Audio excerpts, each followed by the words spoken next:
বিভিন্ন দাবি দাওয়া নিয়ে সচিবালয়ের সামনে অবস্থান নিয়ে বিক্ষোভ করছেন বাংলাদেশ গ্রাম পুলিশের সদস্যরা।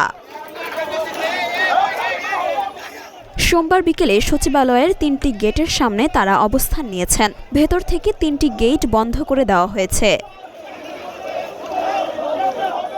লিখিত বক্তব্যে বৈষম্য বিরোধী গ্রাম পুলিশ সংগঠনের সভাপতি লাল মিয়া বলেন, আমরা ৪৭,০০০ গ্রাম পুলিশ সদস্য।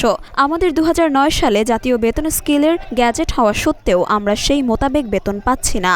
তাই আমরা এই বেতন বৈষম্য থেকে মুক্তি পেতে জাতীয় প্রেস ক্লাবের সামনে বিভিন্ন সময় অবস্থান কর্মসূচি পালন করে আসছি।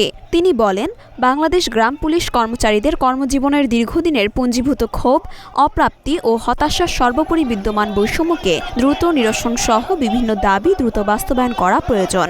আমাদের দাবি না মানা পর্যন্ত আমরা আন্দোলন চালিয়ে যাব। মরিয়ম মিম, ঢাকা পোস্ট।